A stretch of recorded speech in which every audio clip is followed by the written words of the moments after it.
thank you very much, Sean. And well, what an amazing venue. We walked in here yesterday afternoon and it really does knock your socks off. It's fantastic. What a great choice. So thank you to you and your team for finding such a wonderful location for these awards. It's great to be here today to celebrate the best of student journalism broadcasting training. The BJTC Awards are a highlight for us all. Of course, it's a chance to show off the best of what's being done within a training environment. But it's more important than that. Today, for me, it's all about the people who have chosen journalism as their future career. Much of my work as the new accreditation director of the BJTC is about courses and guidelines and accreditations and meeting course leaders. But today, it's about students. The awards for me are an anchor. They're a reminder of why we're all here as a collective partnership. Whether we're from industry or from academia, we're here because we want to give the next generation of students the best possible start in their chosen career. I'm going to keep that in the forefront of my mind when I get to meet some of you course leaders and go to universities in the coming years, months or so. I think it's so important to remember that we're here for the sake of teaching those and keeping those high standards. I'd like to thank the team of judges today for these awards. Deborah Gorbett from AP, John Pickford from Bauer Radio, Rob Kirk from B-Sky B, Chris Wheel from the NUJ, and masterfully chaired by Rachel Corp from ITV News, who's the chairman of the judges, and she's with us today. So thank you to those.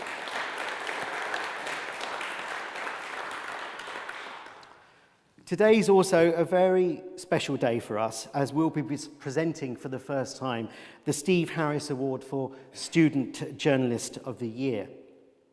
Many of you will have known Steve in this room, as I did very well. He worked tirelessly for the BJTC for a great number of years. And today we're joined by Steve's wife, Pat, and his family. Now, on to those awards. We'll be showing and listening to excerpts from all the nominees. We'd like to ask the winner and the runner-up to come up on stage when we call the winner's name. So if you come up, and then you'll get your certificate as well. So, our host for today. Now, this still young man, I first met about 11 years ago, 12, 11 years ago. And at the time, we were down in the basement of ITN. He was an ITN trainee, and he really was no older than most of the nominees in this room. He was studying a BJTC broadcast journalism course at City University, and from those days, he's carved quite a considerable career for himself at the BBC, working across TV, radio, and online. He's truly multi-platform, which we like to encourage. In fact, you seem to pop up everywhere. If you're not reporting on Newsnight, I've seen you at ungodly hours on BBC Breakfast, and then you're on the News Hour on BBC World Service. And of course, we can't forget what a fantastic voice you were on BBC Radio 5 Live. So it's a great pleasure to welcome a former colleague and someone that's a great supporter of young journalism training to the stage to present the awards today. It's BBC political correspondent, Mr. Chris Mason. Cheers, John. Cheers. Cheers, guys, and congratulations to you all for being here today. I'm conscious that you're probably thinking, hang on a minute, who on earth is this guy on the stage? Did the BJTC approach Nick Robinson and John Simpson and then think, you know what, we'll just have to go for Chris Mason? Because you're probably looking up and thinking, look at him, he looks about 10, he can't be much older than any of us. What could he possibly have to say? Because don't you have to, I was thinking this the other day when I was thinking about today, to qualify to stand on a stage like this, you've got to have grey hair or no hair, or perhaps sort of Andrew Neil style fake hair. You've perhaps, as a journalist, to stand on a stage like this, you've got to be somebody who's been shot at, or has tried to do a piece to camera from a ditch during a firefight, or who pops up on News at 10 from some war zone every night of the week, which is certainly something I don't do. What I want to do, though, before I crack on with working our way through these Oscars-style golden envelopes and hand out some gongs before lunch, is just sort of trot through a couple of thoughts as somebody who very much remembers being in your position, albeit not an awards ceremony, because I'm yet to pick up a nomination or indeed a gong in any journalism awards. But I do very much remember being a trainee a matter of 10 or 11 years ago. And I kind of want to share one of my favourite sentences. In many senses, it's got nothing to do with journalism, this, but it certainly has helped me along the way in the last 10 or 11 years. And the sentence is, the myth of talent and the power of practice. The myth of talent and the power of practice. It's a great sentence, and I wish it was my own. It isn't.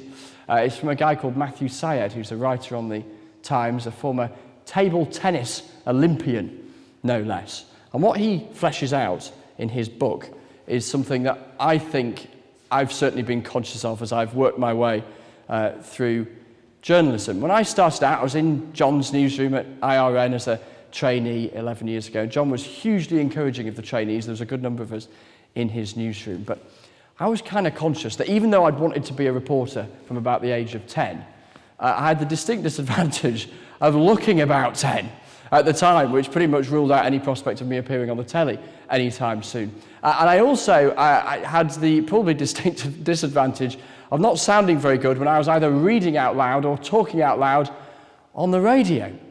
And just occasionally I would pick up the vibe from some people that, I had very much a face for radio but not a voice for it, which was slowly ruling out potential avenues as a career in broadcast journalism. And I remember going for a pint with a mate who wasn't in journalism. He said, it's obvious. He said, you've got the voice of a Yorkshireman and you're an ugly bugger to boot. So, what chance do you possibly have?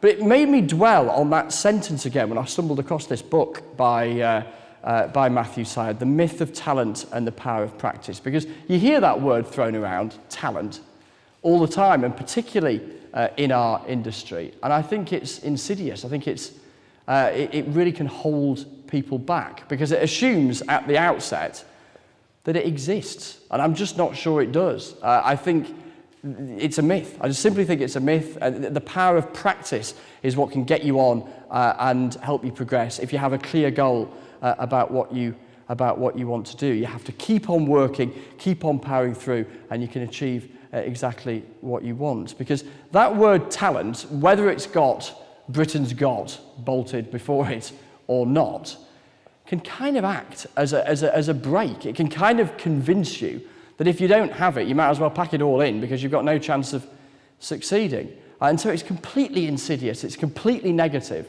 And in my view, it's still a myth that runs through society in all sorts of spheres, that people assume that if you've got talent, you will succeed, and if you haven't, you won't, and if you haven't, therefore, you might as well pack it all in. Don't make that mistake. If you have a goal and a desire and a dream to chase it, and you can. Hopefully, the last 11 years for me has given me the confidence to believe that talent is a complete myth, and the power of practice is absolutely central.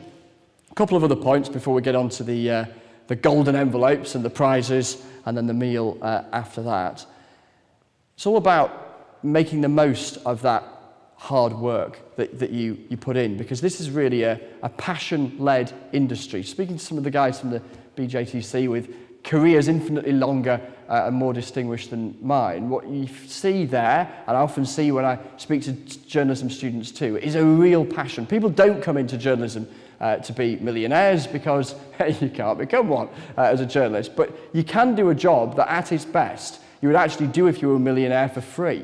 And that's the kind of thing to never forget when the early shifts and the late shifts and the night shifts and the weekend shifts and the Christmas shifts start coming out. We got our Christmas rotas the other day and they never change. But it's such a great industry to be in. You have to fight hard to stay in it. You have to fight hard to chase the dream of what you want to do within it. But at its very best, it really is absolutely fantastic. And resist the temptation, if you can, to get sucked into the world of PR and public relations. I've got a deal with a mate I met shortly after I was a trainee with John. It's a mutually assured destruction deal. You know that old line that used to be used during the Cold War about the Soviet Union, which is that if either of us decide that we're going to go to the dark side and go into PR, the other one can get out that sort of rusty nail and do whatever damage without anaesthetic is deemed to be necessary, because the real deal in our industry is journalism. You know, the cushy do's and the warm white wine and the goodness knows what else that comes the way of PR might be momentarily alluring, but I can't imagine, speaking to those who have crossed that floor, that they have anywhere near as much fun as we do. But it's hard, you know, when you're learning, particularly in your first jobs, and even now, you know, it's steep, it's hard, it's knackering, you stumble, you fall, you make mistakes, you learn from mistakes, and then you make the same mistake again, and you learn it properly the second time round. It really is tough, but those who want to succeed do succeed, because it's a trade, not a profession. You know, what you put in, you really can get back out, as you guys prove with some fantastic nominations and entries in these awards. So, less of the waffle, there might be a little bit more from me afterwards, but let's get on to the real reason we're here, which are these collections of golden envelopes. And I'm just going to flick through my iPad to the list that I need, and then we will be straight back on with the awards. And keep an eye on the screens on both sides here, because as we trot through these awards, we should be able to see and hear and watch some of the entries. The other thing is, in broadcast journalism, never trust technology. Always have the script written down on a bit of paper, just in case the Wi-Fi drops out at the crucial moment, which is what has just happened. So we'll get rid of the iPad. Who needs 21st century technology when you can have a bit of paper and a biro?